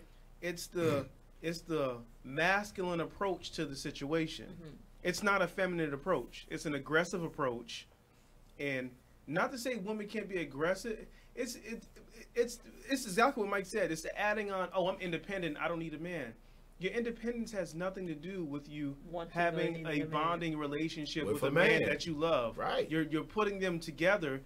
Actually, I want you to work because rent is high out here, so I'll cover 75% of it. But we might need you $400 to cover the rent. Right. So I'm not. That's not a problem. I don't know. That's still not. You see the disconnect? That's not the problem. Right. The problem is you saying and portraying and reflecting, I don't need a man. Right. But then when I don't step up and do manly duties, you shouldn't be angry right. because you don't need a man. Right. Right. So where are they getting this from? Like I said, my take, I believe, definitely society. Because they're being bombarded with it. It's all on television. It's in the movies. Like, if you peep the game, they always showing you black women with money who are single. They're not showing you black women with money who are being submissive to their husband. Right. They're making you think you can't have both. Single or in an interracial relationship. Right. Either or. Right. Look at every commercial now. It's a black woman and a white man. Oh, yeah. They're definitely pushing on that as well. So they'll never show that. That's what they're showing. Right. Not to say there's nothing wrong with interracial, but they're not showing a strong black man. Yeah, they're not showing black families. Black women. Yeah, they're not showing that. They're displaying the black woman always as being independent, and, or with money, or if she got a man, they broke and poor, and she about to put him out the house, and all that type of stuff. So I believe that we have successfully been sold a standard that wasn't initially ours, and it has hurt us, because a lot of our women have accepted that standard, and now, what they looking for in these black men is not as abundantly available as they think. And like I said, even when you find it, how do you know he's gonna want you? Because I can tell you as a man, money has nothing to do with our choice of a woman. You understand what I mean? So if I got paper and, this female got paper and, we trying to see how this thing's going to work, just because it's another female that I might have an interest in and she ain't got none of that paper, that don't mean shorty who's independent is winning, because she's probably not. You know what I mean? Because she stands a chance of being more of a problem for me, because she's at work being the boss. She's got people at work, they scared of her in a certain way, or don't say nothing to her, you know what I mean? Because, she's been working here 16 years and all that. That got nothing to do with me. When you come home, you my wife. So you know who the boss is. Yeah. I'm the boss up in this camp. It just says what it is. You know what I'm saying? And that's not to say I abuse that. Right. You understand what I'm saying? But I'm saying I'm the man of this house. You're not going to sit here and try to take charge of my home and make me feel belittled in it, right? And talk about how you pay all the bills and how you do everything. And then when it's 3:30 in the morning, and somebody downstairs breaking in, then you looking at me talking about go handle it. Yep. No, you go handle it. Yeah. I'll stay here and call the police with the phone because just earlier that night you was telling me how you run all this. So I'm saying it's picking and choosing going on. Yeah, you have the pantsuit on, so you Right. go to the show. You want to wear the pants when it comes to the money, but then when everything else, you know, you want me to handle it. So depending on what type of man you are, maybe you accept that, maybe you don't. Not me. You know, like I'm old school. You know, I believe a woman's a woman and a man is a man. You know, I'll play my position, you play your position. I will treat you like a queen, and you treat me like a king. They tried to. That's it. They try to destroy gender roles, because gender roles are important. They are. Right. They're important. Let me read a comment here. So Derek Brown says, I think when it's said a woman doesn't need a man, I think it further means women in that position feel they don't have to patience to deal with the process of finding a man. Yeah, that's a good point, Derek. That's a good point. And I think what he's getting at is I think part of the standard that's been sold to us is that a lot of black women are looking for a prepackaged man. Yep. I was just thinking that. Yeah, prepackaged. Absolutely. She doesn't want a man that she's going to grow with, that can grow with her. She wants him already prepackaged. You know, he already got the job, got the education, got the, you know, whereas there was a time where that wasn't so important to a black woman. What she wanted was he treats me good. He raises our children well. You know what I mean? And anything that he wants to try to move forward on, I'll support him and help him grow. Because a black woman has the power to make you or break you. Very, very. Most powerful woman on the planet. You know, most powerful woman on the planet. There's no real long-term incentive to pre-package, right? Because let's just say both people make this six-figure income. We're going to just put it out there. Right. So whenever they both get in an argument, their relationship will go our separate ways. Right. Right? Versus if you had to build with a person, or maybe you were married, had children beforehand, it's a little bit harder to let that go. It's a little bit harder. Pre-packaged, you can just both walk out the door. Yeah, pre-packaged, you can definitely go your own separate way. So you do got to be careful with who you build with, because you learn about people as you go along and you try to build something with them. It may not work out. May not be the person that you want to build with. You get what I'm saying? But yeah, I think that pre-packaging is a lot. He's already got to have everything, and like I, have said before, if that man has all of that, what makes you think? Yeah, what makes you think he wants you? He probably wants your brother, but that's. Hey, that's very real. Just saying, Oh, he may not want you, so I think we got to get away from that. But I think it's something that's not addressed. Like we live in a society that is making independent Eileen feel that her way of viewing things and doing things is correct, even though in the long run she usually ends up not being so happy. By herself. So independent Irene does exist, but she may not be winning like she thinks she is. She getting that paycheck, but that don't mean she winning. Any closing comments on independent Eileen? Is there hope for her? Yeah, some hope. There's some hope for her? Yeah. It's going to take that right man to get her in the shape. Okay. Because unlike Bitter Barbara, Eileen's educated, so you may be able to rationalize with her. Right. Right? And I don't know if Bitter Barbara's educated, but she didn't say she was in the pic here, so... All right. So, independent Eileen, good luck, sister. We'll pray for you. And hopefully I don't never meet you. Let's move on. So, number 3 is Religious Rhonda. Oh boy. Sheesh. All right. So, she says, Religious Rhonda is religious, but lacks spirituality. She's looking for Jesus incarnated, and if Jesus were to knock on her door, he wouldn't measure up to her standards either. Yep. Religious Rhonda is looking for a man who doesn't exist. Religious Rhonda sits around complaining with her girlfriends, who are birds of a feather that flock together, that there are no available good black men because they're either in jail or prison or homosexual, or they don't want anything more in life. Religious Rhonda wants the man to put forth all efforts to make the relationship work and bring all his valuable attributes to the table, but unable to bring similar or equal value attributions. Religious Rhonda wants the stars, but fails to see the substance. She says she is related to self-righteous Sally. As a matter of fact, they are first cousins. When you see one, you usually see the other as they are bosom buddies. They're either hating on other women who have a man, wondering how they got him, or they're a constant third wheel. Black men run from drama that comes from religious Rhonda and self-righteous Sally. Religious Rhonda. It's a bunch of them. You know? Yeah. I like how she said these women looking for Jesus reincarnated in their man. Yeah. That's terrible. Talk to me. There's no pleasing that woman. Right. So that's why the Christian church is so filled with single black women. Yeah, you know There's a bunch of religious Rhondas in there. If I'm gonna be real and say, as soon as I hear the words out of a woman's mouth that say I want a good Christian man, oh yeah, I already know I'm running. I'm just being honest. No, I'm with you. I'm not spiritual. It's not that I don't believe it, because here comes the right. Like Oh yeah, here comes do the you debate. even believe in God? Right. But because I'm like, here's the thing too. People gonna know you talking. Go about for it, Jason. This is the Black by the Man radio show. I know somebody who was not a virgin, right? Already done gave it up, wide open. What? And then you're saying, well, I'm holding on to marriage.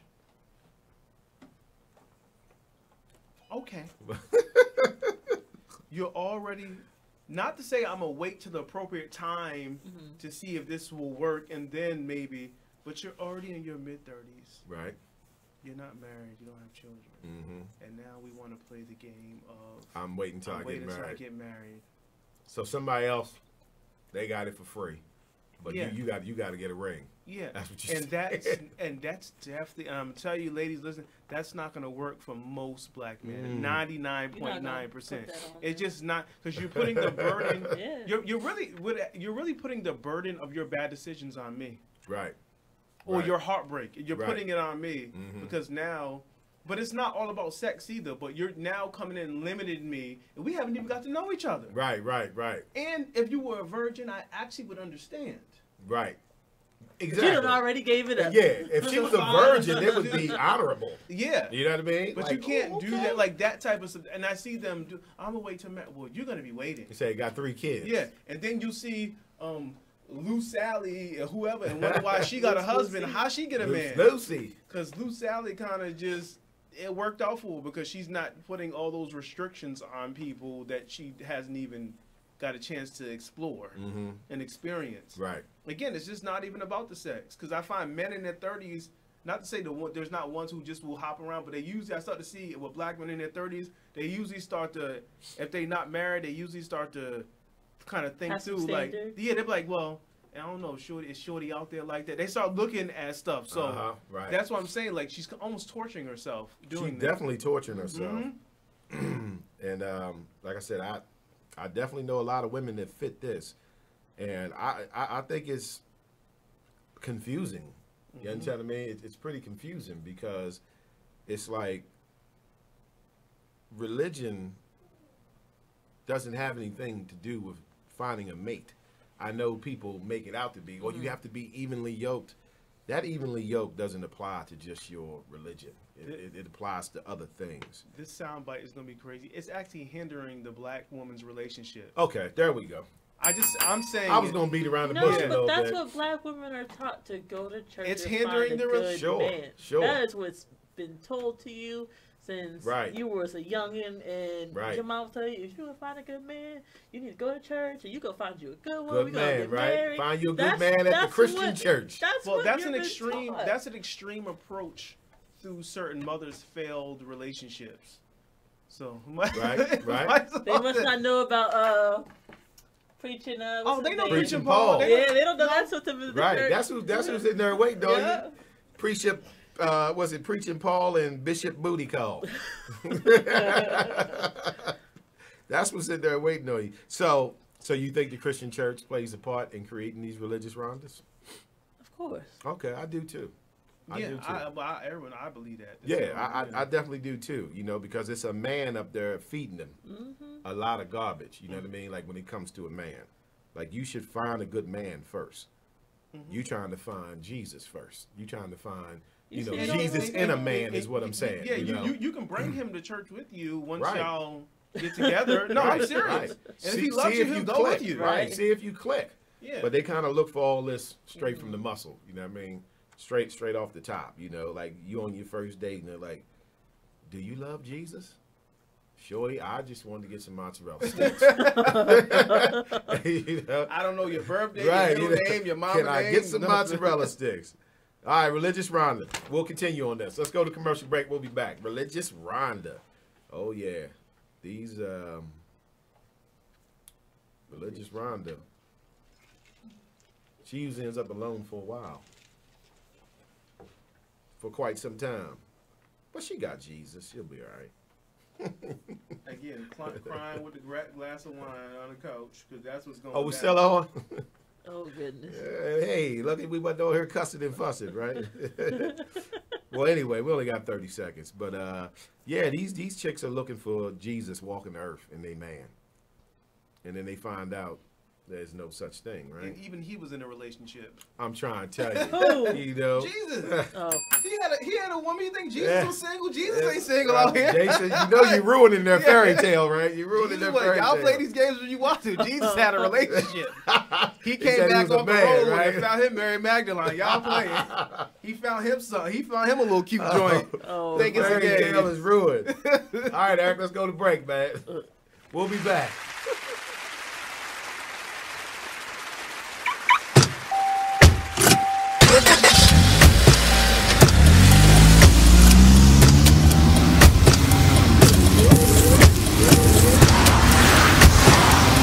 Driving has a rhythm all its own. Don't wreck it with a text. Before you get behind the wheel, silence your phone. Or better yet, designate a texter. For more text-free driving tips, visit stoptextstoprex.org. Brought to you by the Ad Council and the National Highway Traffic Safety Administration. Green light. Hey girl, school zone. I'm getting hungry. Car changing lanes. You want to meet me for pizza? Stop sign. Intersection clear. Yeah, street. Pizza sounds good. Ballin Street? Girlin Street!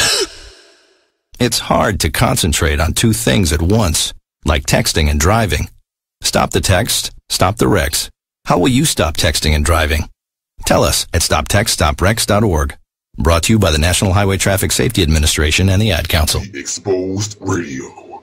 Let me do that. There's certain things for everybody. Yeah, like, you know what I mean? There's a time and a place for everything. Maybe if I'm sitting down reading a book and then I'm like, all right, cool. Let me throw this Lupe on, get this real lyrical going on, and maybe I see a whole nother side of something. But if I'm sitting down with a bottle, I don't want to hear that. I don't want to hear it. Like, you might turn on the right Lupe song, you feel me? And because I'm drunk, I'm going to get lit for it. Right. But, yeah, for the most part. No. What's up, guys? It's your boy, Shepsworth Bentley. And make sure you guys check out Homegrown Radio every Sunday, 7 to 8 p.m. right here on BeExposedRadio.com. It's new, fresh, Baltimore radio. I know it's the one. I gotta find it. I know that bitch talking about somebody. Oh my gosh, what channel? What station? Oh my gosh. I'm gonna miss it. I mean, that bitch always talking about somebody. I don't know what's going on. I know. Remember what he said about me? He always talking about somebody. As soon as somebody ready to stop to him, he get quiet. Lies. Now it's my turn to talk. Talk Lately starts now.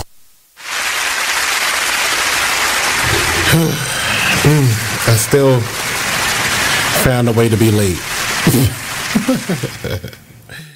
You are listening to BeExposedRadio.com. All right, we are back. So we're talking about Religious Rhonda. So is there any hope for Religious Rhonda? Damn. I mean, stumped him. Is there hope for Religious Rhonda?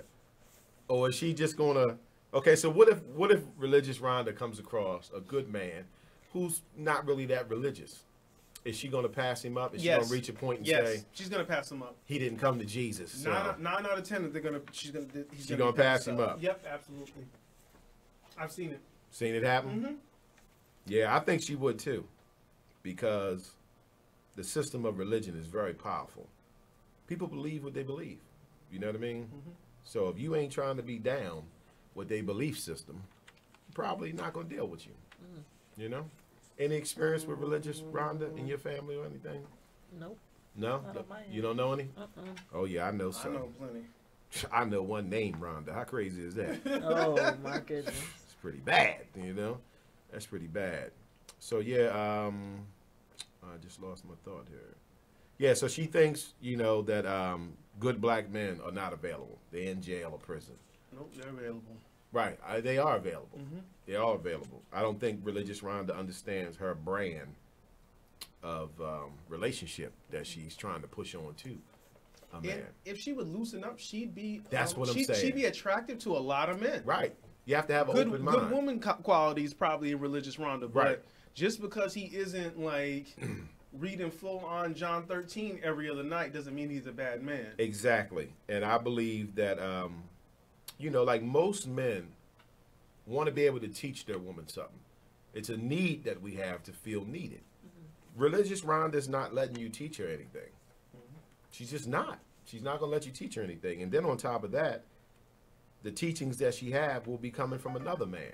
So imagine that on a man. Like, so you don't listen to nothing I say, but then pastor could just say the smallest little thing to you, and you ready to run out at full support and do Yep. it. Yeah, see, so that's not going to work for a man. He's not going to like that, because it's like, you know, you're not listening to the man who loves you. You're listening to the man who, you know, preaches a sermon to you, you know, and somehow thinking, you know, he's got your back more than I do. And I got to repeat this. Jesus had a whole relationship. He had a woman. She laid next to him. He was in the Nicola white Brooks, clothes. she said he sure did. Yeah. She was brushing his hair, getting him ready for the dinner and everything. I'm trying to tell you, man, you know, that fairy tales are funny, Yeah, ain't they? yeah. Jesus wasn't out here single, so y'all can play that if you want to. Mm-hmm. Chew on that a little bit. That takes like. So how we feel about Religious Rhonda? She's not getting a man. No. She's not getting a man. I'm sorry. Religious Rhonda's not getting a man. When she finally finds that dude that she think is that cat, he gonna be a hustler. Yep. He gonna be. I was he gonna just be up in thinking the that church. too. He gonna be one of them church pimps. Preaching Paul coming right back to my mind. He Yeah. ain't right. He Yeah, foul. see, yeah. He foul. Preaching Paul will get a hold of her. Yeah. You understand what I mean? And then she gonna turn bitter. Yeah, she gonna turn real bitter. Okay, so Religious Rhonda, good luck. So this is another mindset that this sister is saying is preventing these women from having success in their relationships. All right, let's go on to number 4. Demanding Dina. We've heard this name before. This is she's the counterpart of Dumb Darnell. Yeah, I've laid her out before. Right? Demanding Dina is so hard to please that no matter what you do for her, she is never satisfied. Demanding Dina does not realize the difference between demanding something with her mouth and commanding it with her actions. She has attitude that she is owed something and everything must cease until her needs are met.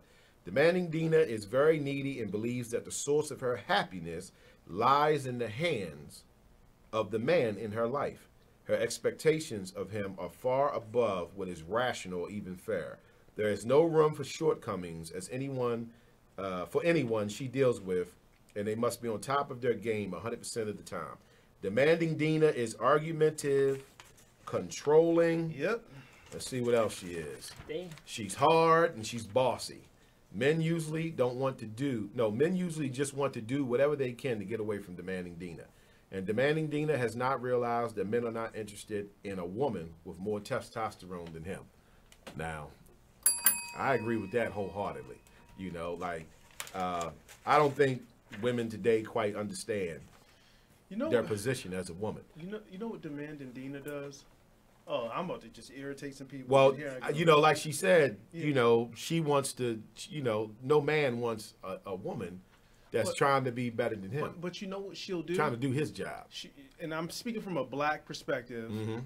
right? Demanding Dina the good guy, she's going to do that to him. But when the good guy messes up, she'll creep with the thug. And did I'm not, trying to did tell not you, expect, brother, yeah. did not expect the same thing out of him. You got it all And did not figured out. expect the same thing out of him. That's what Demanding Dina does. See, I sound like resentful Reggie right now. No, you good, brother. You good. Yeah, definitely don't want definitely don't want a woman who's trying to fill my shoes. Because, see, my take when it comes to the man and woman is, I'm a man. You're not supposed to be trying to do everything I do. I'm a man. Just like, you know, like my position is to be a man, do what I do. You are a woman. See, that means that you was designed to do everything that I can't do. It's a bunch of stuff that as a man I can't do that a woman can do. You know, so imagine that. Imagine if we both have that understanding. We on the same page. She knows that her job is to do the things I can't, and I do the things that she can't. That can't happen if she wants to do my job, if she wants to be me. You see where I'm coming from? Because she's not allowed to be in her feminine at all. So she's constantly, like you said, in a masculine. Right. Where was it? Where did it say that she was trying to take on the role of? She says the Manning Dina has not realized that men are not interested in a woman with more testosterone than him. So hold that thought. We're going to go to break. Eric hitting me up again. We'll be back. We're going to be back with Demanding Dina. She could probably beat you up, too. Yeah, no doubt. Oh, she's fighting. She got... Well, Jason, I've got to tell you, you're pretty much everything this company is looking for in an entry-level candidate. Great. Your resume isn't quite what we're used to, but you've got a fantastic work ethic. Thank you. And I'm impressed by how you carry yourself. So, should we talk about the job? What? The job? Oh, sorry. Yeah, I have no way of recruiting or even meeting you. This interview didn't happen. It may sound ridiculous, and that's because it kind of is. There's a huge pool of talent your company is missing out on. Meet the grads of life. Who are they? Talent worth knowing about.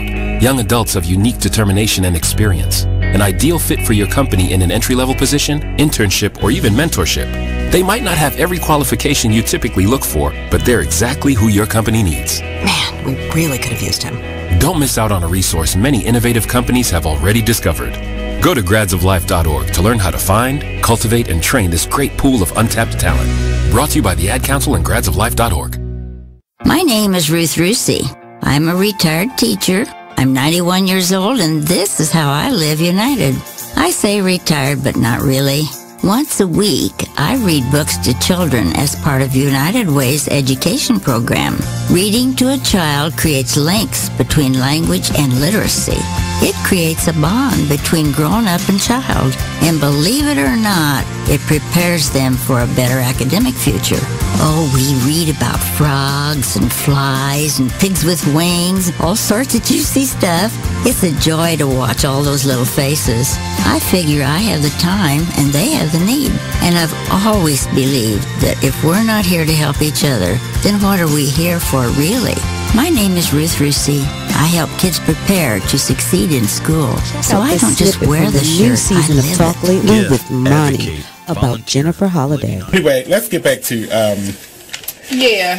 Well, what I wanted to say is that I can understand 100% where Jennifer Holliday is coming from, and that's sort of kind of where my 20% came from. When I basically came out and said who I voted for, I received a lot of backlash. Even on my own talk show, which comes on every Monday from 5 to 7 p.m., I was called a coon. Okay, yeah, shout out for the plug. But yeah, someone actually, you know, they told CJ Burney that I was a coon, and that really hurt me. I've been called everything from a fat whatever and everything, but someone actually commented on his Facebook I didn't even say that. That's kind of called me a coon, but it's like I like you. It's crazy because I just feel like someone like Jennifer Holliday. I understand why she stepped down, but I'm kind of upset with her because I think she still should have performed. You know, if you're going to jump out there, then stand in your truth. Don't let no one stop you or change your mind about anything. And listen, no one put a gun to her head and made her sign on for that. But it just seems like, you know, she was basically, she was bullied. But see, the thing about it is they will put a gun to her head to not do it. I don't think so. Well, that's what the threat said. You are listening to BeExposedRadio.com. I'm not checked, which is what y'all haven't done. You do. All right, we back on it. It gets really out of control. You know what I mean? Really out of control. All right, so welcome back. So we finishing up with Demanding Dina. Talk to me, Jason. Tell me about this chick, man. I would never, and I mean never, if I had to use my hand for the rest of my life. Right. That's you what ain't I'm dealing choosing. with the bad at this point, because I'm now like early 30s, mid 30s, I literally just couldn't do it. It's a lot of beef. I would sleep in my car out in the cold. Right. I'm not like what the baggage Brian who's on the couch. Not with Demanding Dina. Be alone and cold. No, I'm gonna have to go to the homeless shelter and figure it out. Demanding Got to Dina. pick up some doubles. because I couldn't do it. Yeah, I can't deal with what peace of mind am I gonna have with that? Everybody needs love. No, she don't. She better find it. Okay, let's read a comment here. So this is Brown by Blood, Kiana. She says, that was me, and it takes the right man to humble you. His aura will force you up. I just got booted off. Hold on, let me get it back. Let me get you back here. I got it. Thank you, though. I got it. All right, let's get it back. All right, she says, that was me, and it takes the right man to humble you. His aura will force you into submission. You won't be able to stop it. It's not about wanting to do the man's job, but if you're with a man whose drive and hunger for more don't match yours, you will never be evenly matched, and feelings of insecurity and resentment begin to grow.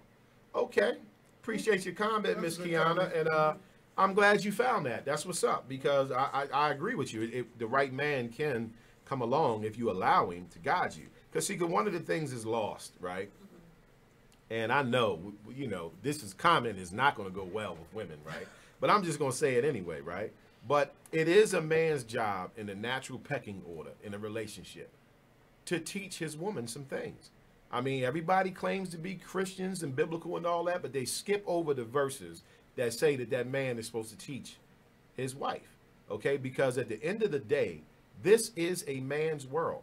So just because you have a GPS system that helps you navigate through this world, it does not mean you're going to be able to go through so smoothly without a man helping to guide you, because all these rules are being set by men. It's a man's world. And I know women hate to hear that, but that's the reality of the world. So you're going to have a man to help, guide you through this man's world. We can even look at that. Look at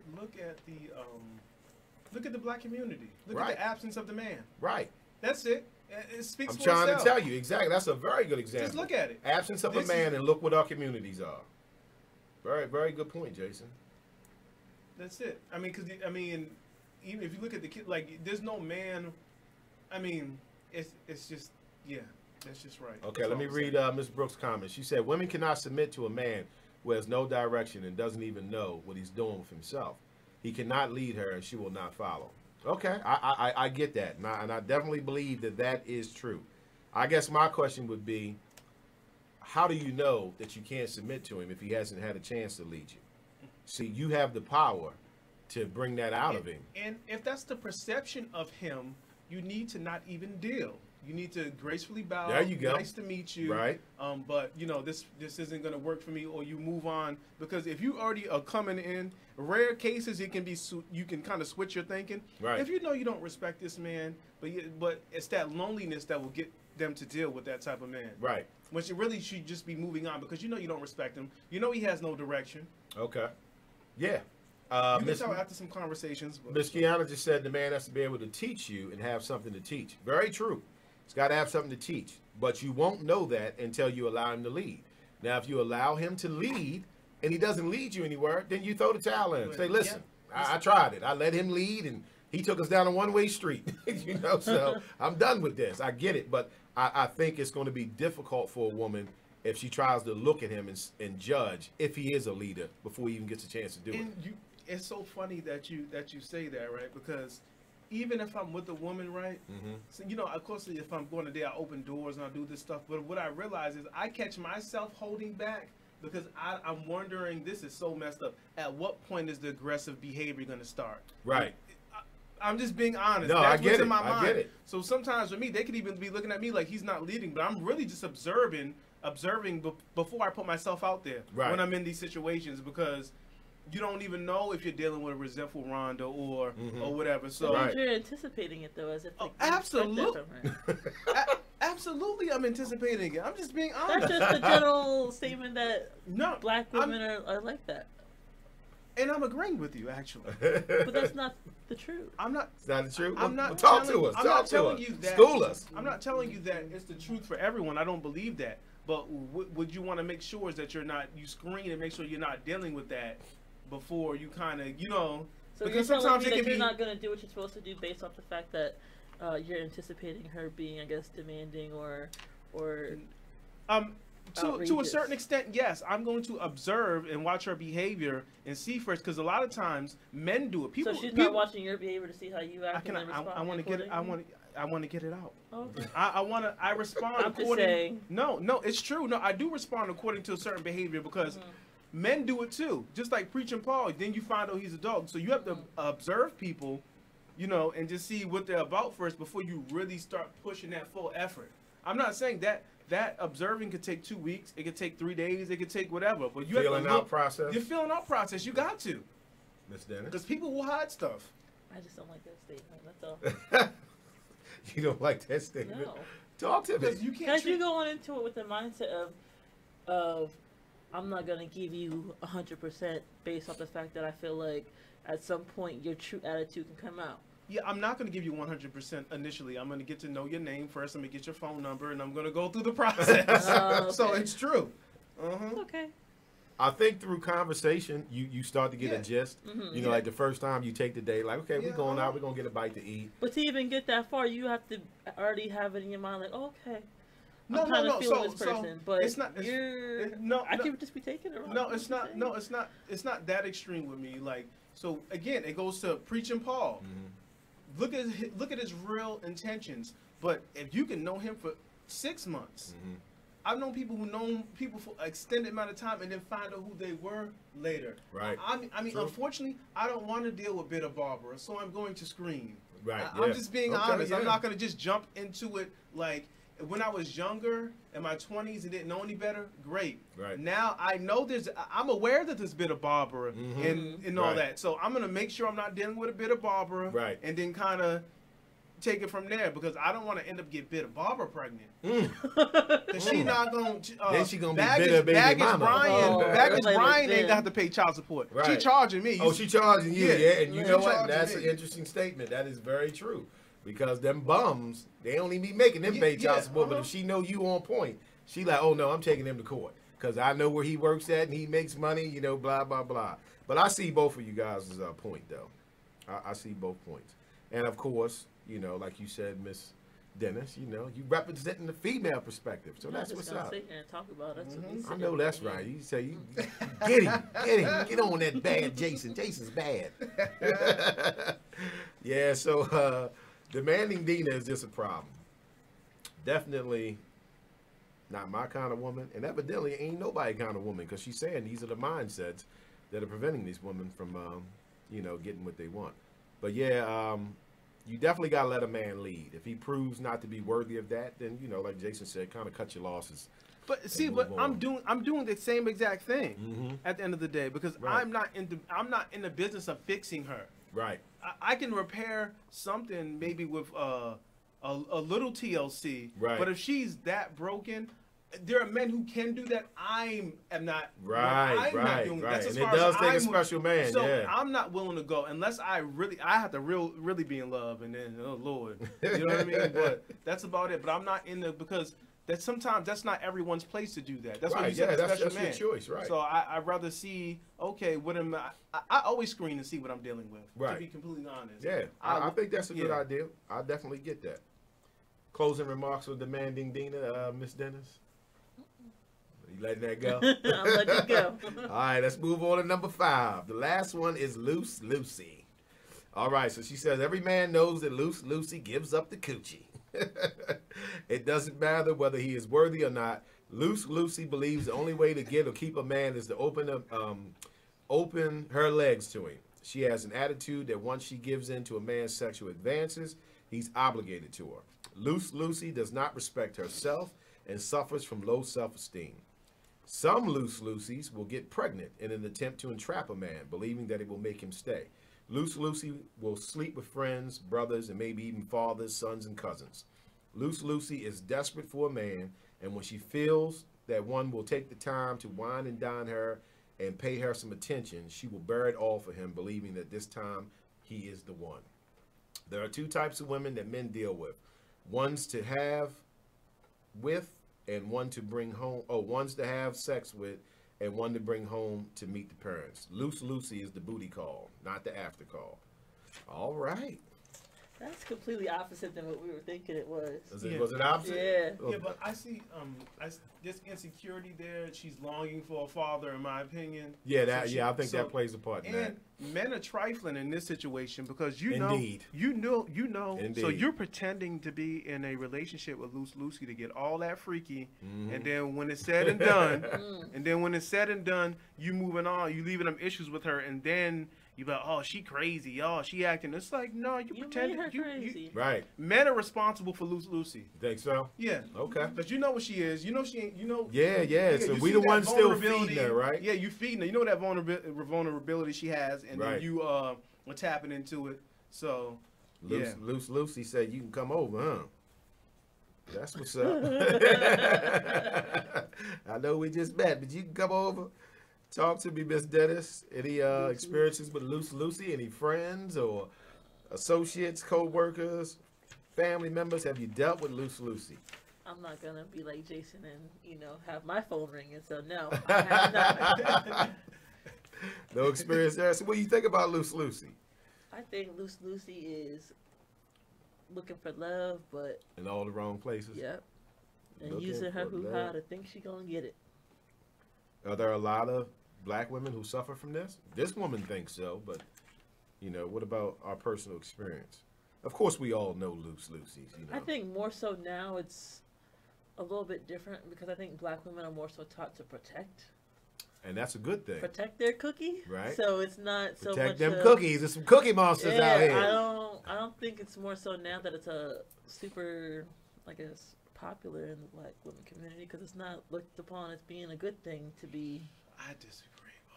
Go ahead, Jason. There's the one. Go ahead, brother. Talk to me. Jason said he disagreed. Jason always disagree. Yeah, but they're taught to protect it until some dollars come.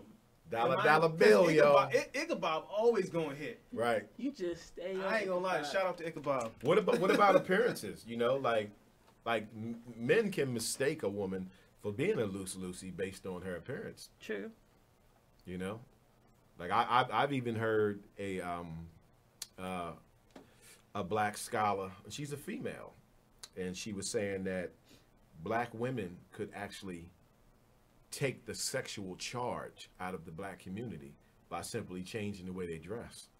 I thought that was interesting. You know True. what? Yeah. Let me tell you something. And I don't know what they be calling men creeps. So I seen a girl in some yoga pants. Mm-hmm. I mean, it was so deep in the crack the cheeks were separated.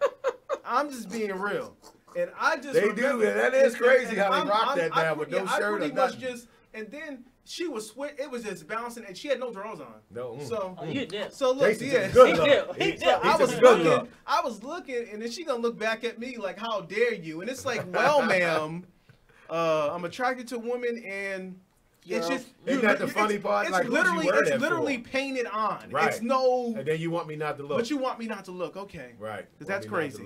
I'm looking every time. So Lucy's just the hoe, right? Let's just go and wrap Lucy up. She's the hoe, right? Lucy, I support you. We're gonna get you some help, the help that you need. Lucy is the hoe. So yeah. Don't be a loose Lucy. I'm gonna guide you. You gonna guide her. Don't be a loose Lucy. All right, ladies. So that's the 5 mindsets that's according to Dr. Jones, been hindering black women from having success in relationships. Do not be a bitter Barbara, an independent Eileen. Don't be a religious Rhonda. Don't be a demanding Dina. And don't be loose Lucy. Lucy probably having all the fun, though. Lucy, like we going to talk about this. We're going to talk about this, Lucy. We're going to wrap it up. So this is a wrap. It's been an interesting show. This was interesting. Absolutely. I appreciate you guys sitting in with me. I appreciate my audience for tuning in. Catch us next week, Black by the Man Radio Show. Special thanks to Mr. Jason Gomes here. I like to call him Jason G. Right. And, of course, Miss Samantha Nicole Dennis. There you go. Put people's governments out there. I'm your boy, Brother Mike. Y'all already know what's up. I'll catch you on the flip side. Peace. Are you thinking about getting your GED diploma? Well, here at the GED Pep Talk Center, we've got a number of pep talks that can motivate you.